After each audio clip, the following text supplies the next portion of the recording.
Magandang araw mga bata. Ngayong araw na ito ay magkakaroon tayo ng talakayan hinggil sa kalinangang Austronesiano. Ating kikilalanin kung sino-sino nga ba ang mga ito. Halika na, sama-sama nating tuklasin sa Araling Panlipunan 7. Ito ang inyong guro, Ginoong Leo narito. At sama-sama nating pag-aaralan ang kalinangang Austronesiano at ang Imperyong Maritima. Bilang panimula, sa araling ito inaasahang natutukoy ang mga Austronesiano. Nasusuri ang kanilang paglaganap, napahahalagahan ang kanilang ambag. Tayo magbalik-aral. Ano ang natutunan natin noong mga nakaraang aralin? Ano ba ang estruktura ng pamilya?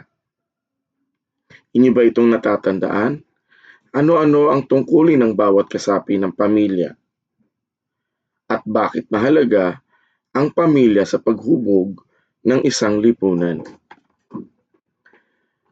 Ating pagmasdan ng mga larawan. Makikita ang isang larawan na isang bangka o napakalaking bangka. Gayun din naman ang mga kapuluan at katubigan na nakapalibot dito. Makikita sa ikatlong larawan ang isang pamayanan at sa ikaapat na larawan ay ang mapa ng Timog Silangang Asya. Ano ang pagkakatulad ng mga larawan? Paano kaya nagkaroon ng ugnayan ng mga tao noon? Sa iyong palagay, paano kumalat ang mga tao sa iba't ibang pulo? Atin itong pag-isipan. Sino nga ba ang mga Austronesiano?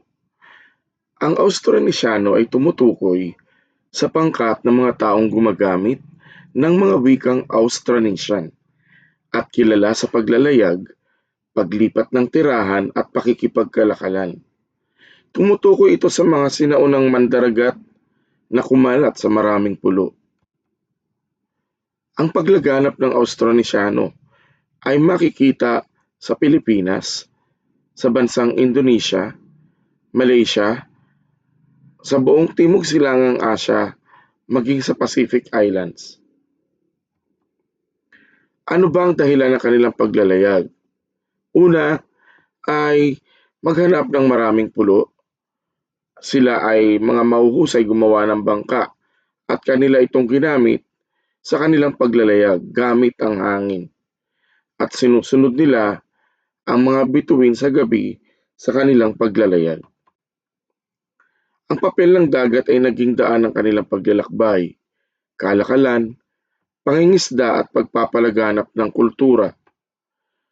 Ang mga naging ambag ng mga Austronesiano ay una ang wika, ang paraan ng paglalayag, ang sistema ng kabuhayan at ekonomiko, ang paglaganap ng kultura sa iba't ibang bansa na kanilang napuntahan at ang teknolohiya na kanilang naibahagi sa mga bansang napuntahan nila sa Timog Silangang Asya.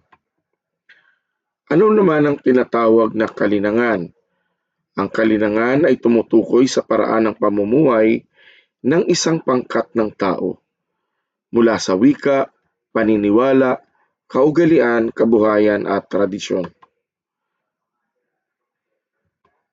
Ating pakaisipin bakit madaling kumalat ang kultura sa rehiyong maraming pulo. Bilang pagbubuod, ang Austronesiano ay mahuhusay na mandaragat. Kumalat sila sa maraming pulo, nagdala sila ng wika at kultura, at malaki ang ambag nila sa Pilipinas at Timog Silangang Asya. Tandaan, ang ating kultura ngayon ay may ugat sa paglalayag, kalakalan at pamumuhay ng ating mga sinaunang ninuno. Ating tuklasin ngayon ano ba ang tinatawag na island o origin hypothesis at peopling of mainland Southeast Asia ayon kay Solheim. Kilalanin natin si Wilhelm G. Solheim II. Isa siyang antropologong Amerikano na naniniwala na ang mga Austronesian din ang mga unang tao sa Pilipinas batay sa kanyang Nusantao Trading and Communication Network Hypothesis. Ang Nusantao ay hango sa mga salitang Austronesian na Nus na nangangahulugang tao mula sa timog. Ayon sa kanya, ang Austronesian daw ay nagmula sa bansang Indonesia papuntang Mindanao. Naniniwala si Wilhelm na ang mga Austronesian ay nanggaling sa Austronesia, sa Indonesia at papuntang Pilipinas mula sa Mindanao. At nagpatuloy ang mga Austronesian mula sa Pilipinas patungong Hilaga hanggang sa makarating sila sa Timog China. Ayon sa kanya, ang pangunahing dahilan ng pagpapalawak ng teritoryo ng mga Austronesian noon ay ang pakikipagkalakalan. Ayon sa paniniwala, nagmula sa Celebes at Sulu hanggang sa lumawak ang pakikipag-ugnayan na nauwi sa pakikipagkasunduan, kasalan at migrasyon ng mga tao sa Timog Silangang Asya hanggang sa makarating sa Pilipinas. Sino naman si Peter Bellwood? Si Peter Bellwood ang nagbigay ng kanyang teorya patungkol sa mainland origin o tinatawag na mainland origin hypothesis. Ayon sa kanya, ang mainland Southeast Asia ay binubuo ng mga bansang Cambodia, Laos, Vietnam, Thailand at Myanmar o tinatawag na Peopling Mainland Southeast Asia. Ang mga mahalagang ilog na dumadaloy sa rehiyong ito ay ang ilog Irrawaddy, Salween, Chao Phraya, Mekong at ang Red River. Ang Myanmar ito yung ilog ng Irrawaddy, sa Thailand ang Salween at Chao Phraya. Ang rehiyong ito ay mayaman sa kultura at kasaysayan. May mga likas na yaman na nakaimpluwensya sa mga tradisyon, pananamit, musika at sining ng mga ito. Ang mainland Southeast Asia ay may malalim na koneksyon sa iba't ibang imperyong Asyano tulad ng Khmer, Ayutthaya at Champa. Mayroong iba't ibang wika at dialekto sa iba't ibang rehiyon, Burmese sa Myanmar, ang Thai sa Thailand at Vietnamese sa Vietnam. May mga malalaking lungsod sa rehiyon, ang Yangon sa Myanmar, Bangkok sa Thailand, Vientiane sa Laos, Phnom Penh sa Cambodia at Hanoi sa Vietnam. Ipinapakita ng rehiyon ang malawakang kahalagahan ng agrikultura at pangingisda sa mga kabuhayan ng mga tao. Ang mga kalakal tulad ng tela, alahas at mga produktong agrikultural ay mahalaga sa kalakalan. Ito ang Indochina noong unang panahon. Ang Indochina ay kabilang sa mga lugar na nakaambag sa mga makapangyarihang bansa sa India at China. Ang Indochina ay isang geographical na termino na nagmula noong ika-19 na siglo para sa bahaging kontinental ng Timog Silangang Asya. Ito ay tumutukoy sa mga lupain na nasa pagitan ng mga kultural na impluwensya ng India sa kanluran at China sa hilaga. Sa paglipas ng panahon, ang termino ay naging pangalan ng kolonya ng bansang France o tinatawag na French Indochina, kabilang ang mga bansang Cambodia, Laos at Vietnam na nasakop ng bansang Pransya.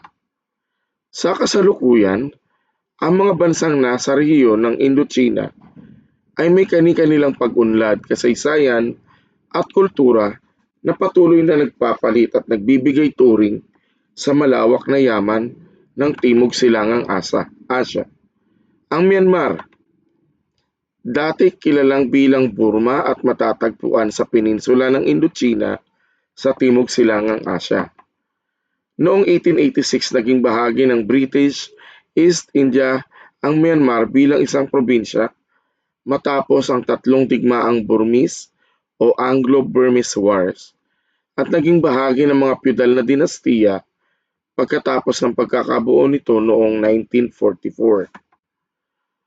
Ang Thailand naman ay dating kilala bilang Siam ay may mayamang kasaysayan. Ito ay isang tanging bansa sa Timog Silangang Asya na hindi nasakop ng mga kanluranin o mga Europeo. Matatagpuan ng Thailand sa pagitan ng Cambodia, Myanmar, Laos at Malaysia. Budismo ang kanilang pinaniniwalaang relihiyon. Ang mga pagdiriwang at ritual na Buddhist ay malaki ang impluwensya sa pang-araw-araw na buhay ng mga tao.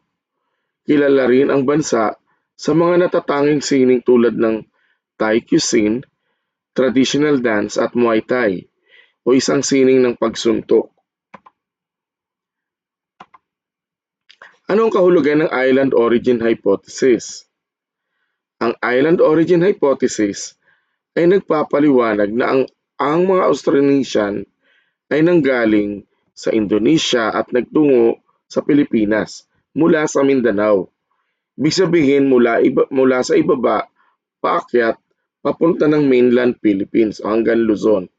Nagpatuloy ang mga Austronesian mula sa Pilipinas patungong Hilaga hanggang sa makarating sila sa Timog China o sa panahon ngayon ay ang Taiwan. Ano ang kahulugan ng Peopling Mainland Southeast Asia? Ang mga taong naninirahan sa mga bansang Myanmar, Thailand, Vietnam, Laos at Cambodia ay tinatawag na Peopling of Mainland Southeast Asia. Paano ipinaliliwanag ng teoryang or island origin ang pinagmulan ng ninuno ng mga Pilipino? Ang pangunahing dahilan ng pagpapalawak ng teritoryo ng mga Austronesian noon ay ang pakikipagkalakalan ayon kay Wilhelm Solheim. Ayon naman sa paniniwala, nagmula sa Celebes at Sulu hanggang sa lumawak ang pakikipag-ugnayan na nauwi sa pakikipagkasunduan, kasalan at migrasyon ng mga tao sa Timog Silangang Asya hanggang sa makarating sa Pilipinas. Naniniwala rin si Solheim na mga Austronesian ay nanggaling naman sa Indonesia at nagtungo sa Pilipinas mula sa Mindanao at nagpatuloy nga mula sa Pilipinas patungong Hilaga hanggang sa makarating sila sa Timog China. Ang Peopling of Mainland Southeast Asia ay ang tawag sa mga taong naninirahan sa mga bansang Myanmar, Thailand, Vietnam, Laos at Cambodia. Ito ang module na ginawa ko para sa inyo na aking ginawa sa ChatGPT na may pangalang Kalinangang Austronesiano at Imperyong Maritima. Bilang pagbubuod, sinabi dito na ang Kalinangang Austronesiano ay pangkat ng mga taong nagmula sa Timog China. Mahuhusay na mandirigmang mandaragat at mga ngalakal. May iisang pinagmulan ng wika at kumalat mula Taiwan hanggang Madagascar. Ang Imperyong Maritima naman ay ang mga kaharian o imperyong umunlad sa pamamagitan ng kalakalan sa dagat. Naging makapangyarihan sila dahil sa lokasyon, likas na yaman, kalakalan at samahang politikal. Ang mga naging ambag sa kasalukuyan, napanatili nito ang kanilang mga ambag sa makikita sa ating wika, kultura, sining, relihiyon, teknolohiya at sistema ng kalakalan at patuloy na nakakaapekto sa ating buhay. Sinasabing pinagmulan ng ating pagkakakilanlan bilang Pilipino at bahagi ng pamilyang Austronesiano. Mula sa wika, meron silang naiambag sa atin na mahigit na 1,200 na wika at dialekto na kabilang sa pamilya ng Austronesiano. Ang paggawa ng bangka, sa kultura ay ang pagtatahi ng tela at paggawa ng palayok, mga awiting bayan at epiko. Gayon din ang paggawa ng payaw o rice terraces at irigasyon at paraan ng pangingisda at ang tinatawag na organisasyon sa lipunan gaya ng barangay bilang batayang unit ng lipunan, mga kadatuhan at pinuno at ang paniniwala at relihiyon na tinatawag na animismo o paggalang sa kalikasan at pagmamalasakit sa kapwa. Ating alamin ngayon ang tatlong maritima na imperyo sa Timog Silangang Asya. Una ang Srivijaya na umiral sa Indonesia, umusbong noong ika-7 siglo hanggang ika-13 siglo. Sentro ay ang Buddhism at kalakalan sa pagitan ng India at China, at kilala sa kanilang mga wika at pakikipag-ugnayan sa bansang gaya ng China. Ang ikalawa ay ang Majapahit Empire at ang Brunei o ang Borneo. Bago pa ang Indonesia, bago pa ang Pilipinas, bago pa magkaroon ng mga bansa, watawat at hangganan, ang Timog Silangang Asya ay pinagdurugtong ng dagat. At sa dagat na iyon, may isang imperyong hindi lamang namuno sa lupa, kundi naghari sa alon, hangin at kalakalan. Isang imperyong minsang kumontrol sa kapalaran ng mga isla. Isang pangalang unti-unting nalimot, ngunit kailanman ay hindi tunay na nawala. Ang pangalan ng imperyong ito ay Majapahit. Hindi ito alamat, hindi rin ito haka-haka. Sa rurok ng kapangyarihan nito noong ika-14th na siglo, ang Majapahit ay kinilala bilang pinakamalakas na kahariang pandagat sa rehiyon. Mula Java, ang impluwensya nito ay umabot sa Sumatra, Borneo, Malay Peninsula at lampas pa sa mga rutang kalaunay magdurugtong sa Pilipinas. Itinatag ang Majapahit noong 1293 sa isla ng Java, sa panahong ang rehiyon ay puno ng digmaan, pananakop at pabago-bagong alyansa. Ang kapanganakan ng Majapahit, ang bunga ng kaguluhan, isang pinunong tumakas, isang pananakop ng Monggol at isang matalinong estratehiyang pampolitika. Ang siyang nagbigay daan sa pagsilang ng isang imperyo. Hindi ito isinilang sa katahimikan, isinilang ito sa krisis. Ngunit ang tunay na pag-angat ng Majapahit ay dumating sa panahon ni Haring Hayam Wuruk. Kasama ang kanyang punong ministro, ang maalamat na si Gahamada, ang imperyo ay hindi lamang lumawak. Ito ay naging organisado, disiplinado at sistematiko. Ayon sa mga sinaunang tala, nanumpa si Gahamada na hindi siya titikim ng kasiyahan hanggat hindi nagkakaisa ang mga isla sa ilalim ng Majapahit. At sa loob ng ilang dekada, ang sumpang iyon ay halos natupad. Hindi naging makapangyarihan ng Majapahit dahil lamang sa hukbong lupa. Ang tunay nitong lakas ay nasa dagat, sa pamamagitan ng mga barko, rutang kalakalan at alyansa sa mga baybaying kaharian. Nakontrol nito ang daloy ng yaman, espiya, ginto, tela at kaalaman. Kung gusto mong makipagkalakalan sa rehiyon, dadaan ka sa impluwensya ng Majapahit. At dito, nagiging mas personal ang kwento, sapagkat ang mga rutang kalakalan ng Majapahit ay hindi nagtapos sa Indonesia. Umabot ito sa kapuluan ng Pilipinas sa pamamagitan ng kalakalan, kultura at palitan ng ideya. Bago pa man dumating ang mga Kastila, ang mga ninuno natin ay bahagi ng mas malawak na mundong Asyano, at ang Majapahit ay isa sa imperyong humubog sa ugnayang iyon. Mahalagang linawin ito. Ang Majapahit ay hindi lamang imperyo ng dahas. Ito ay imperyo ng sistema, batas, diplomasya, may kultura at relihiyon na humubog sa paraan ng pamumuno sa rehiyon. Ang impluwensya nito ay makikita sa wika, ritual at istrukturang pampolitika ng mga kahariang sumunod. Ngunit kahit ang pinakamalakas na imperyo ay may hangganan, unti-unting humina ang Majapahit dahil sa alitan sa loob, pagbabago ng rutang kalakalan at pag-angat ng mga bagong sultanato. Hindi ito bumagsak sa isang araw. Ito ay unti-unting naglaho, parang alon na humuhupa sa baybayin. Bumagsak ang Majapahit, ngunit hindi nawala ang iniwan nito. Isang ideya ng pagkakaugnay ng mga isla. Isang paalala na bago tayo naging magkakahiwalay na bansa, tayo ay bahagi ng iisang mundong pandagat.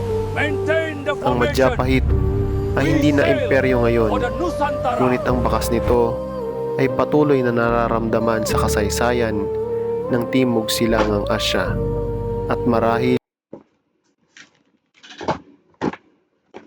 Yun lamang ang ating aralin ngayong araw na ito. Maraming salamat at mag-ingat tayong lahat.